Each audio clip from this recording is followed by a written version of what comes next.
Right, so we have 10:32, and to be respectful of everybody's time, we're going to get started. So thank you for joining us this morning. Today's webinar is in conjunction with our partners at the Association of Vermont Credit Unions. And today we have Joe Woods, who's the Senior Vice President of Marketing and Partnerships with Dolphin Debit. And he's going to discuss what's happening with recent attacks on ATMs and how to help prevent future breaches. He's also going to do a quick review of ITMs and what you should consider if you're contemplating a move to ITMs within your institution. And with that, Joe, take it away. Fantastic. I appreciate it, Dean and Amy. Thank you both so much for having me on and asking me to be a part of this. I really appreciate it. So I'm actually going to turn my video off just to ensure that we've got a smooth, let's see, stop video. There we go. Just in case the bandwidth on my side fluctuates, because it has been known to do that here at the house. So uh, but like Dean said, we're going to talk about ATM crime, how to manage that or how to mitigate that as best as possible, and we will also touch at the end. I'll really just open up, kind of a general discussion on ITMs and give you some of my key points, my key takeaways from what I have seen over the last 4 or 5 years working with ATMs and ITMs, payment processing, ATM and point of sale network traffic. So with that, I'm just going to get started. We always like to start off with our disclaimer. Uh, Basically, the views and opinions, that are expressed here are mine. They're not the associations, so it's not the cooperative, it's not Vermont, it's not Dolphin or Euronet. They're mine. This is information intelligence that I've gathered in the field, and I want to be able to share it with you because I think it's important. This is near and dear to my heart. As weird as it is to say that about the ATM industry or the ATM landscape, but there's just so much going on. This equipment is so expensive and getting more expensive, and it's been very difficult navigating these times, really ever since the pandemic. I know a lot of this has started before that, but the pandemic really exacerbated everything that's going on. So what is happening in relationship to crime?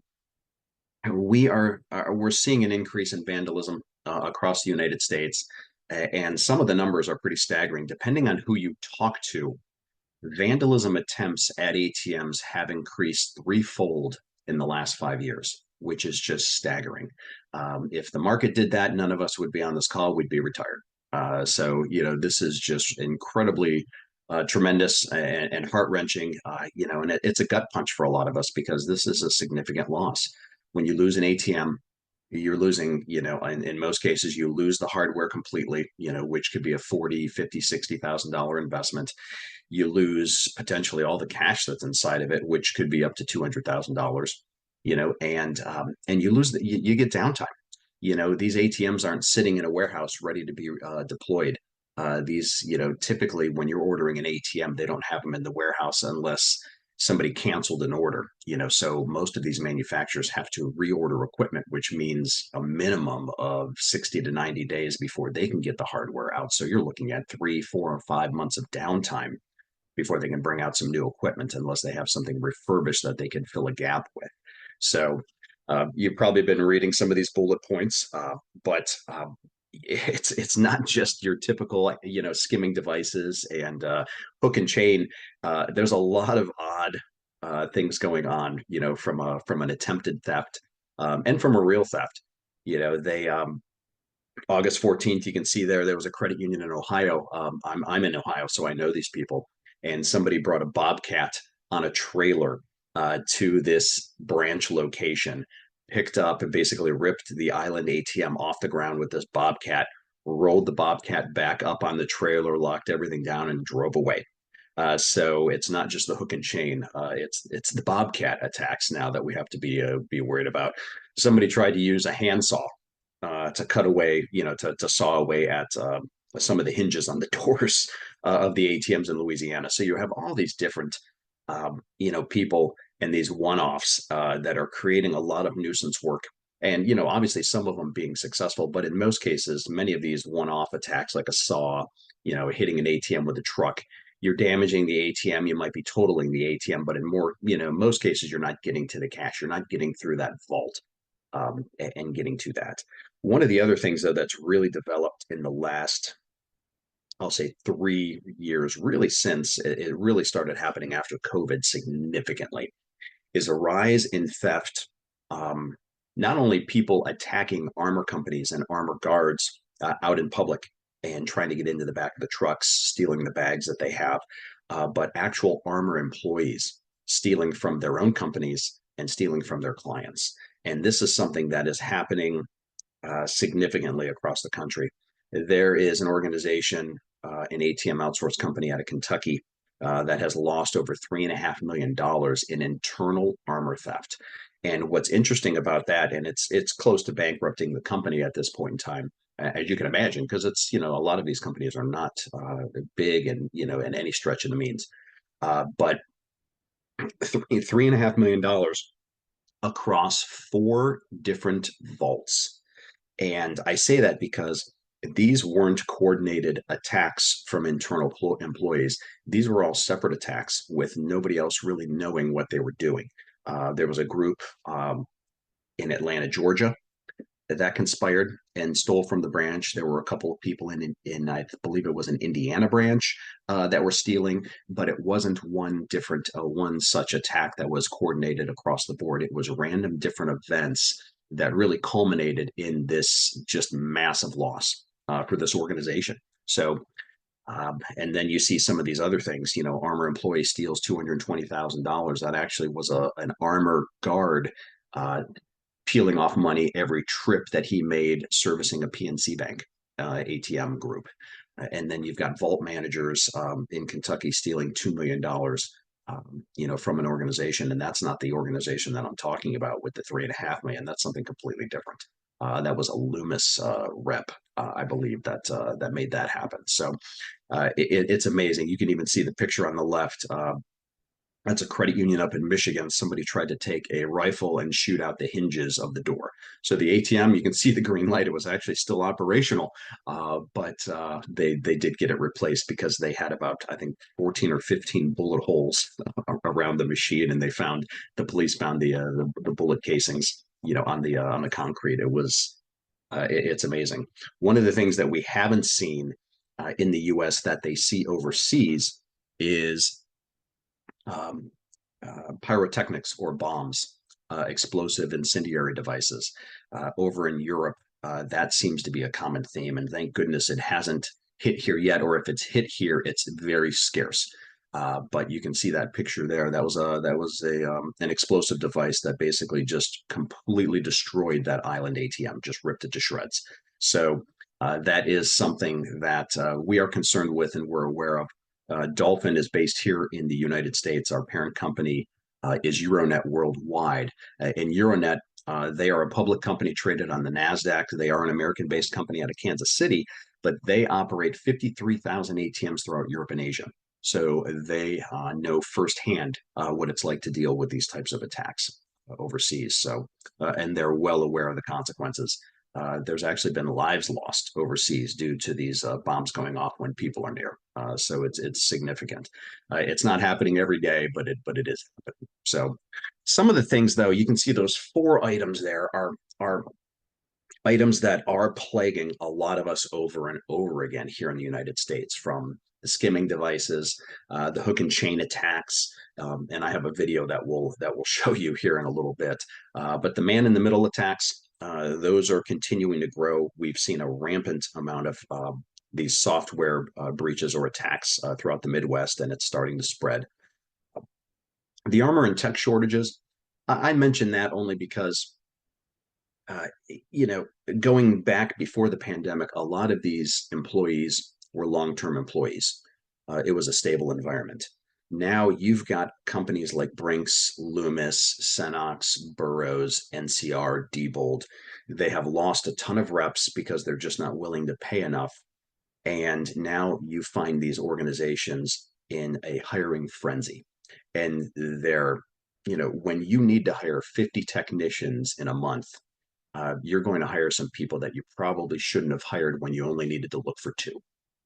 So it's just, I hate to say it, but it's just a fact of what's happening. So a lot of these employees we're finding are not up to snuff, not doing what they should be. We see a lot of cash skimming, where, the ATM is consistently short the cash amounts by 20, 40, $60 because the armor guards are skimming off the top, hoping that that small amount will go unnoticed. And it doesn't go unnoticed, but it typically goes unpunished because they have those minimum thresholds of what's allowed to be missing before the armor company will take notice. So that's something else you have to look at when you think about your agreements. What are those minimums and what are those losses? Because we're starting to see an uptick in some of those, what I would call a nominal loss. But if every time you load your ATM or have armor load your ATM, you're missing another 20, 40, $60, well, that's really going to grow over time. And even $20 is too much. So some of the things that we can do to combat it, we've kind of run through the list of really everything that's going on here, but skimming. There's other than checking your ATMs, there is really nothing that you can do. Obviously, security cameras, it's great to be able to zip through your footage overnight, look at your exterior ATMs to see if you can see anybody messing with your ATMs and putting anything on. Obviously, that's a dead ringer for a red flag right there to go out and inspect. But what we've always consulted our clients to do is go out on a daily basis, have your staff on their way into the office, drive through the drive through, walk up to the outside ATM, wiggle the card reader, look at it, check it over. If you start doing this on a day-to-day basis, and if it's the same people doing it, they're going to notice even the slightest nuance or the slightest change. So they're going to be able to find that illegal or that skimming card reader that's been placed over top of the original card reader. So it's a very good practice to get into. And we always suggest doing it 3 times a day. Do it on the way into the office, and you can have multiple staff do it. That way, everybody is looking at that card reader and taking a look at it and seeing what it looks like, what the shape is, what the angle is, all of that. Have them do it at lunch. If whoever's leaving the office for lunch, have them drive through the drive-through either on their way out or on their way in, and then as well at the close of business, do it again. So it sounds monotonous, boring. It sounds, how in the world can somebody get a skimming device on it, at 11 a.m.? It happens. These criminals are smart. They're smooth. They know what they're doing, and they can make it happen. I myself detected a skimming device at a card reader at a gas station not too long ago and reported it. And I'll say it wasn't that obvious, but what was obvious was the glue around the outside edge. You could literally see what looked like Gorilla Glue, on the outside edge. And that's just not indicative of a professional, machine. You could tell something was placed over top of it. And sure enough, well, when they wiggled the card reader enough, it popped off. So revealing the original card reader underneath, so it's definitely out there, and I might be a little biased. I always look and I always check no matter where I go, just because I'm interested in it. So it's probably, no surprise that I was able to find one. But if I can find one just by looking every day, your staff could potentially find one and save, you a lot of money and your members a lot of heartache. The hook and chain attacks, up in the Northeast, whether you consider yourselves fortunate or not, because of the lay of the land, because of the topography, there aren't as many island ATMs as the Midwest. I'm here in Columbus, Ohio, and if it weren't for trees, I could see all the way to Chicago.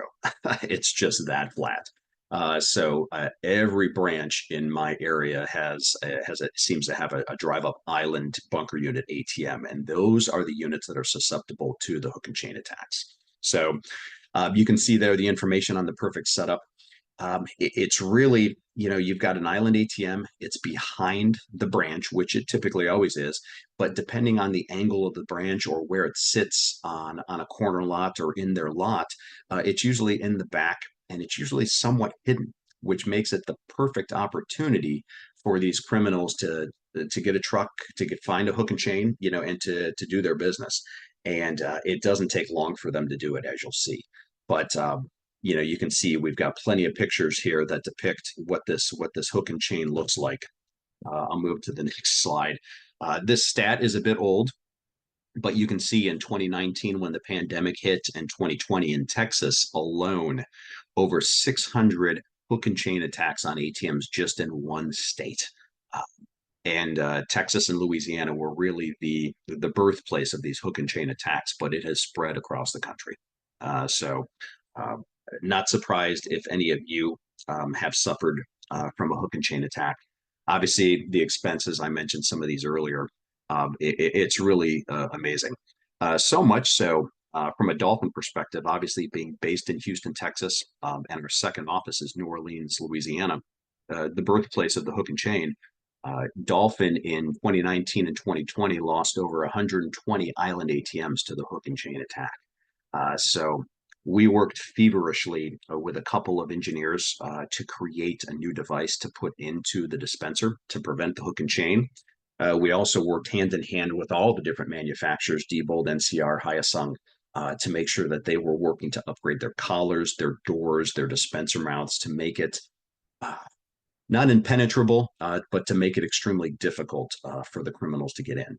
And for those of you that are still sitting on some of your older ATMs, maybe you've got the older NCR 6630 series, maybe you still have some Diebold Optivas.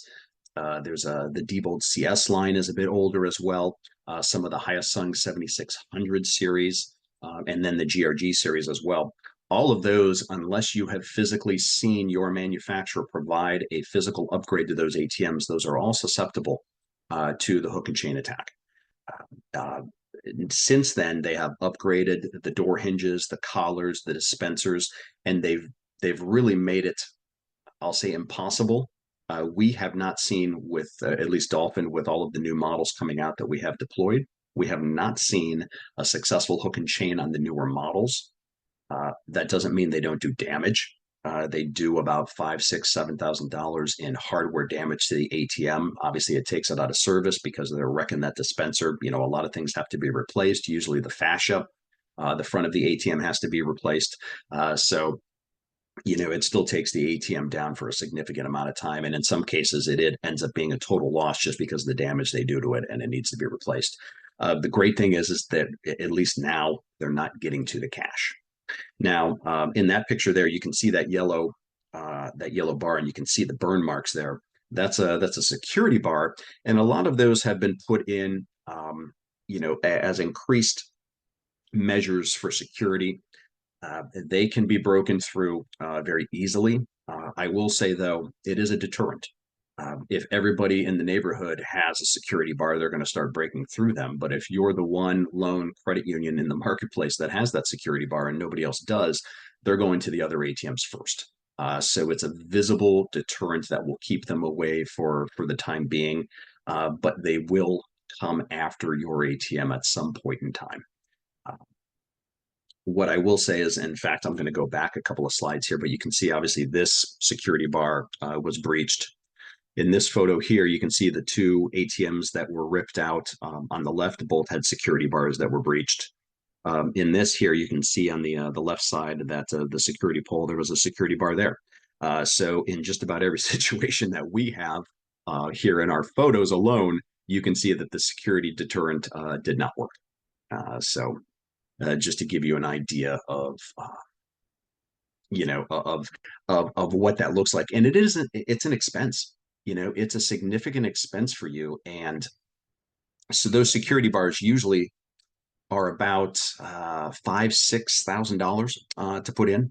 So it's definitely not cheap. But again, you know, if you're putting it into defend against a $200 cash loss plus the hardware loss, well, you know, there you go.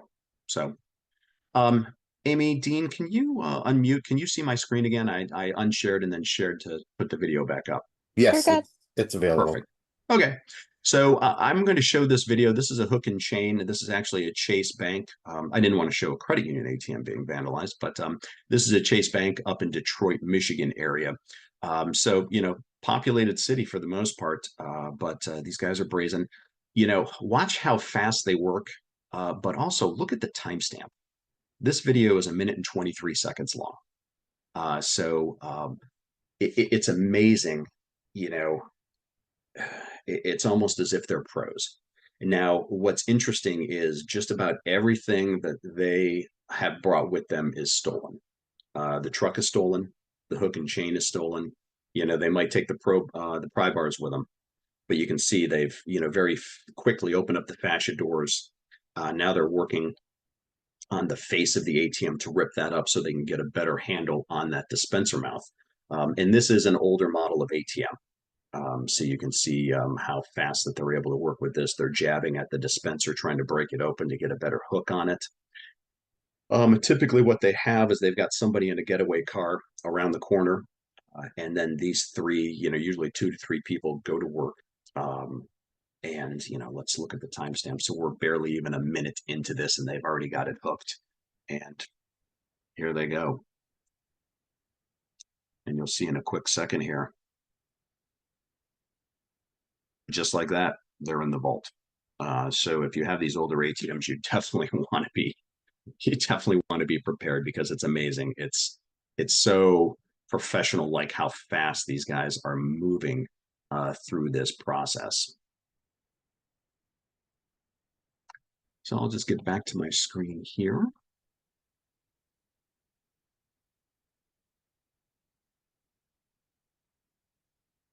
So I am going to share this with you. So you'll actually have this link if you want to share your staff or family members.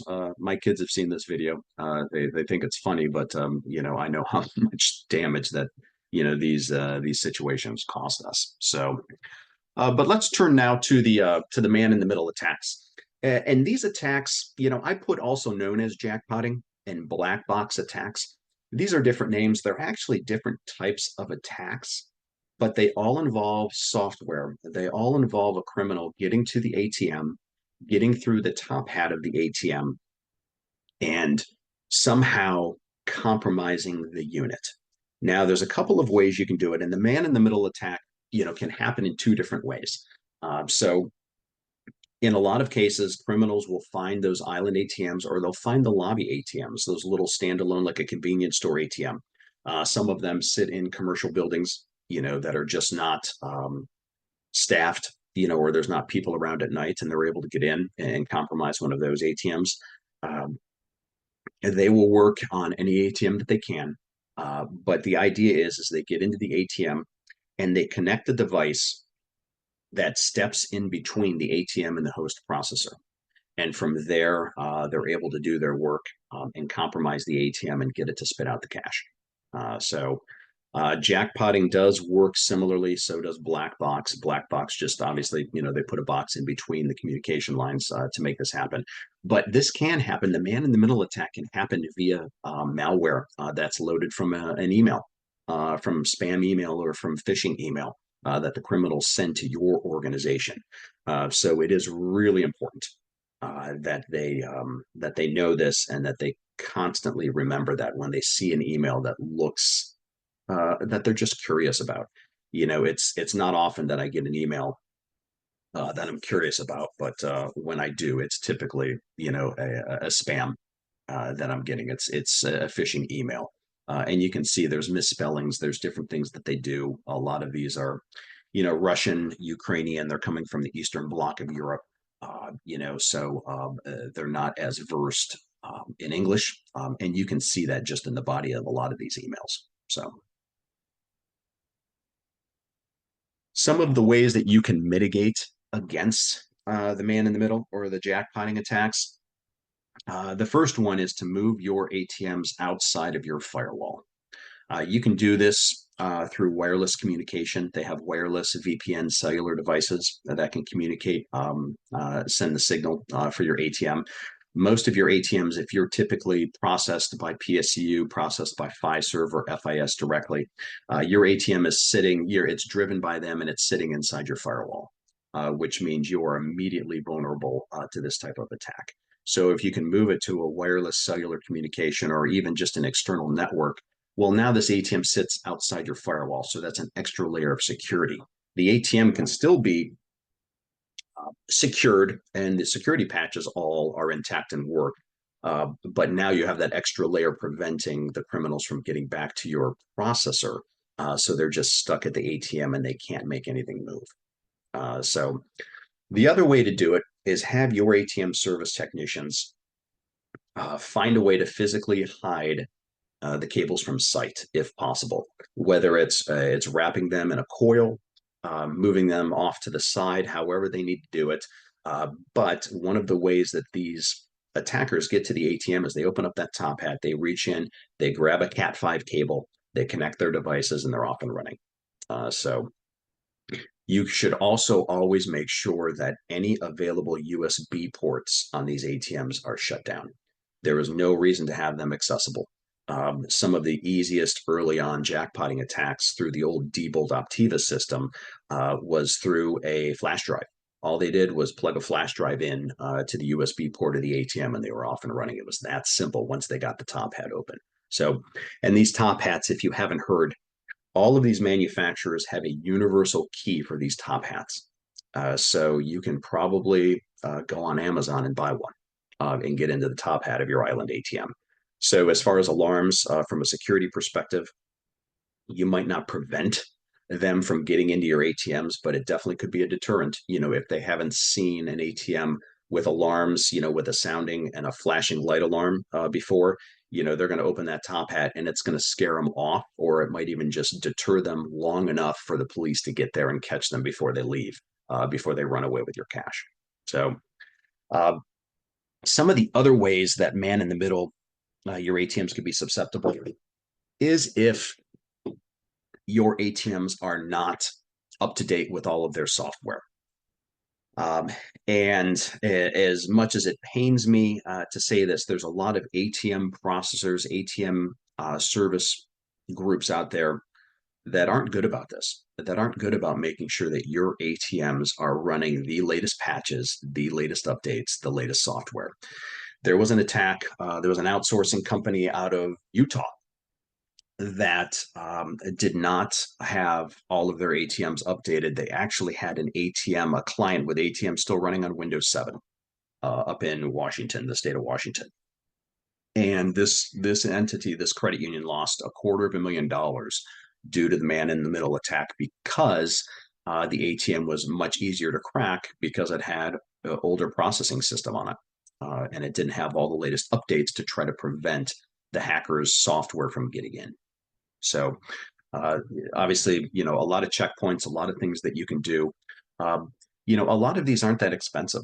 A lot of the things that you can do to prevent man in the middle do not cost a lot.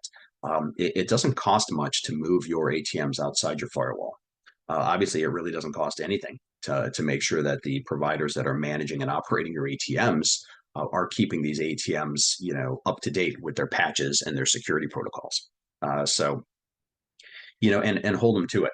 Now, I will say the man in the middle attacks, this latest attack that is hitting the Midwest is something that none of the processors in the US have seen before. So it took a lot of people by surprise.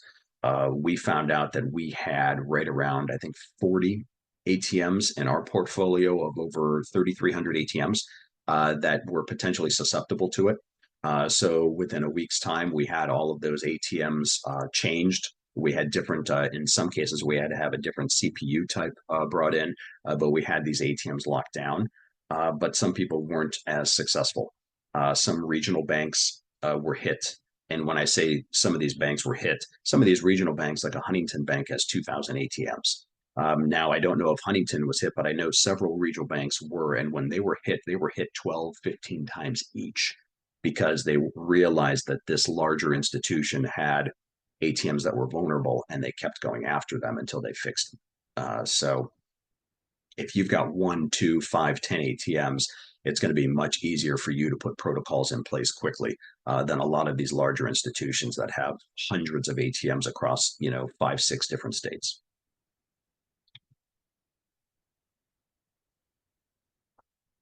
Oh, just taking a drink there. So, boy, this slide is crude. I apologize for the artwork. But what this really, for me, these are all the points that your card services people, that your ATM people are managing. And these are all points that you need to consider as vulnerabilities. Obviously, we talked about the armor companies, and their vulnerabilities with internal theft, external theft, the computer on the bottom right, the software protocols, the security patches, the updates that you have, the ATM hardware itself, making sure that you have the updated collars, updated dispensers, updated vault doors to protect against this. Even your card network, from a skimming device, making sure your staff's checking that. From the comms perspective, if you're inside your network, put them outside your network. We can help with that. We can give you some contacts there if you want some reputable people that can move your networks uh, or move your ATMs, I should say, off your network. We are absolutely happy to do that. And then from a technician perspective, there are some technicians that are great.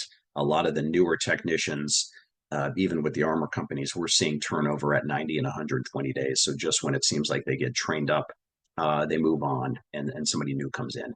And, that's not to say that these people are criminals, but when somebody's that new, that green on the job, they might not be doing everything they need to do at your ATM. And it's important to know what they're doing, what the problem was, how they fixed it. When they say they fixed the ATM, go out and inspect it. Take a look at it. Make sure it's operating. Make sure all the doors are locked shut. I know that sounds almost comical, but you would be surprised how many times Armor has gone out to load one of our ATMs, Brinks or Loomis rep, and has left the door open. Has not zero balanced the ATM, has not brought the ATM back into service, has left straps or bands on the cash that they put into the cassettes. So these are things that happen all the time. So it's always good when there's a technician or a hardware failure at your ATM to go out and make sure that it actually works. So I'll pause here, Amy. Do you want to take some questions for this portion? So we did have one question come in that said, do the man-in-the-middle attacks require the fraudster to have access to the interior of the ATM? So they do not. If they do the attack in person, then yes, they do. But if it's a malware attack, your staff, accidentally opens up an email, that malware, moves through your network to the ATM, loads that software on there, and now they can control the ATM remotely. They can be sitting in the car in the parking lot across the street and remote access your ATM because now they've got direct links through your network via the malware. So great question because yeah, they don't have to be standing there. They could just, slowly drive up to the ATM as they're hitting the key, to get it to start spitting out cash. And by the time you realize something's happening, by the time you see somebody in your drive-through lane, chasing 20s around the parking lot, they're gone. So something, something very good to be aware of. Good to know. Yeah. Um, Yeah. So let's talk about ITMs. I didn't put any slides together here because I really just wanted to be conversational about this. We can definitely share some data. One of the things that we have found out over the last 4 or 5 years of really getting into the ITM space and having conversations with our credit unions is it's a much longer conversation with your vendors than you anticipated, or at least it should be. And I stress should be. Typically, if I'm working with one of my credit unions and we've had some general conversations about ITMs, I am coming out and having a 2 to 3 hour workshop with their management team, with their department heads on ITMs. And the reason why is early on, and this was even before Dolphin was into the ITM space.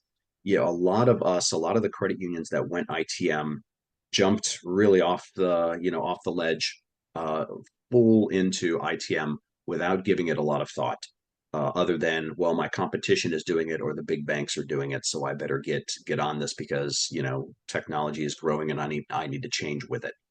But from an ITM perspective, you need to be very specific and determine each location and each factor for an ITM. I've got great examples of situations where some of my clients, yeah, they have 10 ATMs with us and they have not replaced one of their ATMs with an ITM. They have been very specific about why and where they're putting their ITMs into place. So one example is they built an admin facility with a big sign out front, and a lot of their members thought, well, this must be a new branch. So a lot of members started coming to their doors asking where the branch was. Well, they decided that that was going to be their first leap into ITM land. So they put an ITM in the lobby of this building, and that is now functioning as a technology branch for their membership. Since then, they have utilized drive-up ATMs to replace some pneumatic tube systems that were failing. And most recently, they've got two small colleges that they've had branches at that they're now going part-time with their branches and offsetting that move to part-time with a full-time ITM. So they're being very specific, very methodical in their approach to how they're going with ITM. So one of the other things that I will say about ITM is, and there are varying opinions on this. I'll say this is Joe's opinion. I say it's a strong opinion because of everybody that I've talked to and everybody that I've seen in the marketplace. But there's two types of ITM approach. One is the video teller, and one is core integration, and they're both extremely different. NCR had about 10, 11 years ago done a great job launching their video teller platform. And that was the ITM of choice for a number of years. And it worked very well. However, behind the scenes, it is dual entry for your MSRs or for your client service staff behind the scenes while they're talking to that member. They're performing the transaction on the card platform and the core platform at the same time. So there's an opportunity for error by your staff. And it's just not the most efficient way to do it. So every time somebody wants to perform a transaction via the ITM, now they've got to involve your staff. Well, the idea of introducing that technology is to create efficiencies. And in that case, the only efficiency that you've created is your member doesn't have to get out of their car, but they're still utilizing the same amount of time with one of your staff members. So it's really not creating a lot of operational efficiencies for your staff and for your employee costs. So the other thing with the video teller is, and I do think it's a valuable piece, but the other thing to consider with if you're just thinking about doing video teller from an ITM perspective, and a video teller ITM is only an ITM when you have the staff answering the calls. If you send your staff home at 5 p.m., well, then that ITM is no longer an ITM and you're just overpaying for a very expensive ATM from 5 a.m. Or 5 p.m. all the way to 8 a.m. the next day. The core integration piece is very significant because it enables your staff to spend less time on the ITM, and it enables your membership to visit that ITM and perform all of those transaction sets 24/7. So, a lot of the reason why people go to the ATM is because they can't get to your branch during business hours. So, the ATM was created, and launched and really deployed back in the 70s, full strength to be that outreach, to be that connection between your membership after hours. So an ITM should really be the same. If my daughter has worked serving tables and hosting at different restaurants. And, on the way home at midnight, she can drive through the drive-up lane and deposit all of her cash tips. And she then can move money over to make a credit card payment or maybe make her car payment right there while she's at the ITM at midnight. So she doesn't have to worry about it tomorrow before she goes back into work. She's already got her transaction completed. So there's a lot of benefits from that core integration from an ITM side. Now, do they work in concert? They absolutely can. You don't have to have one or the other. You can have both. In the case of the Hyosung ITM program, they've made some unique steps in the way that they orchestrate the combination of their video teller platform with the core integration. And the reason why is from a video teller perspective, the video portion for your MSR's face is not the full screen. So the member on the other end can still see the buttons on the touch screen. And they call this teller assist. And what the teller does then, instead of performing the transaction and doing the dual entry behind the scenes for the member, they still can. But instead of doing that, they're actually guiding the member and training the member, so to speak, on how to perform the transaction themselves. So Susie Q or John Q comes up to the ATM and wants to deposit some cash and move money into their home equity. Well, they can do that, and the MSR can actually walk them through performing that transaction right there so that the member's doing it themselves. And by doing it that way, it's now a core based transaction. So it's not flowing over an ATM network, which is fantastic. The other thing that's great about it is your staff is training your membership how to perform those transactions without the use of your staff's time. Because now when that member comes back to perform that same transaction, say in a week or two, well, now they're able to do it and they don't need to involve your staff because they were trained on how to do it, even though they really didn't realize they were being trained. Now they can perform that transaction at any time and it's saving you staff time, which is really critical. So definitely good. Hopefully food for thought. But any questions on the ITM side? Anybody seeing anything different or unique out there? I don't know, Amy or Dean, if there are any other questions about ITMs. No questions on the ITMs, but I do have a couple of questions that I thought of during the presentation. So are you still seeing skimming at the ATMs as the number one fraud that's happening out there, or is it shifted to something more technical? So the skimming devices are still prevalent. I don't know if the physical attacks have taken over. I know that, it seems like they're different groups. The skimming attacks, even though there's this rise in these man in the middle and these software attacks, skimming attacks haven't slowed down. So they're still happening. So we still need to make sure that, we're vigilant in, looking at our card readers at the ATM level to make sure that we don't see anything.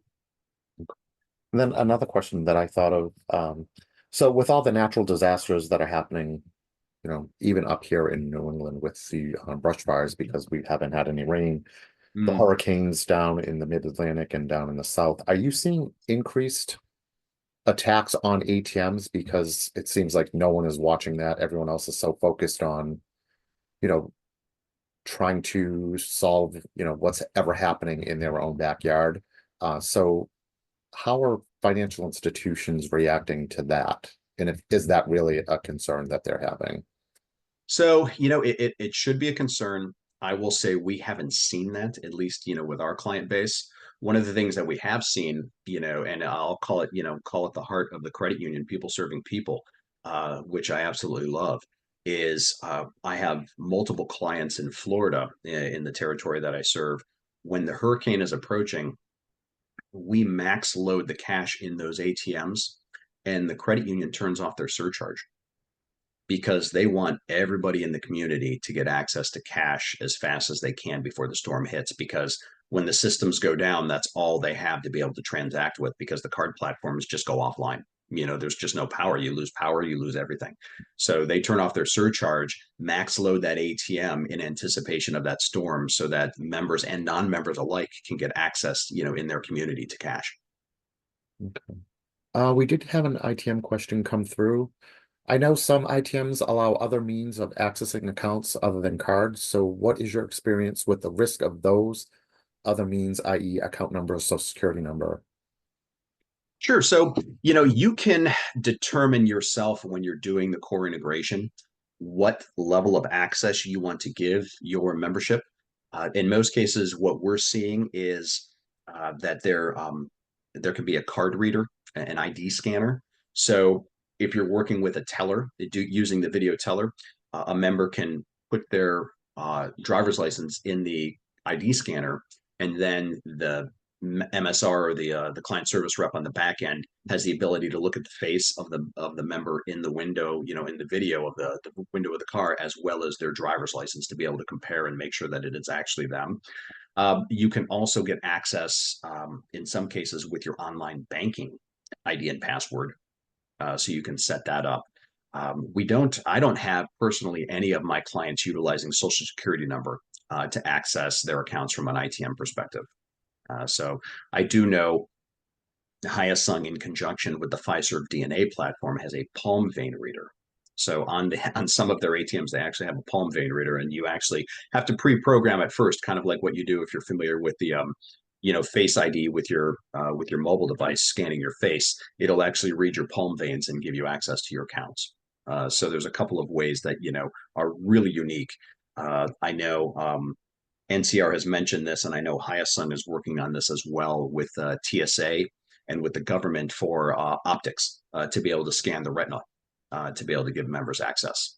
So I don't think we're there yet. That technology is going to take a while because that means additional hardware on the ATM, but they're definitely trying to consider everything, that's for sure. Interesting. Any other questions out there? Please feel free to unmute your mic or type something in the chat and we can read them off to Joe. Hi Yeah, I there. mean, hi, Tamika. Hi. Just going back to the third-party ATM servicing, um, Mhm. and the risk with like the servicer skimming off the top. Do you have any kind of recommended limits to insurers included in the contract or any kind of recommended verbiage to verify is included in those contracts? In most cases, they won't let you alter that. Hmm. In most cases, they cap it at 100 or $200. But what I will say is you need to be able to work with your individual reps, and your staff obviously sees the people that are coming through. Usually the same person that services gives you the branch cash also serves your ATM. So if it's the same person every time, and for 4 months straight, you're out money every time that they load the ATM, you can definitely work with your armor rep, to make sure something's done, because as much as they like to think they can get away with it, there's a track record, and if they've done it once, they'll continue to do it again, and it's usually very easy to figure out who it is. Okay, great. Thank you. Anyone else with questions?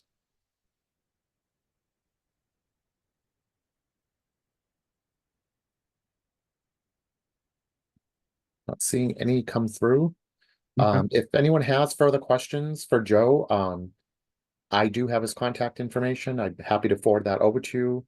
Joe will be sharing his slide deck with us, and we will also be sharing the recording link for you to share internally. Like I said, I want to thank everyone for taking the time this morning. I especially want to thank Joe for giving us the latest update on fraud trends and the latest update on ITMs and how folks are using them. And again, feel free to reach out with any questions. I'm happy to make the connection between myself and Joe to get you the answers that you're looking for. With that, I think we're going to wrap it up. Again, thank you and enjoy the rest of your day. Don't Yep. forget to Dean, vote. Amy, and everybody, I really appreciate it. Thank you so much. Have a great day. Thanks, you as well. Bye now. Bye bye.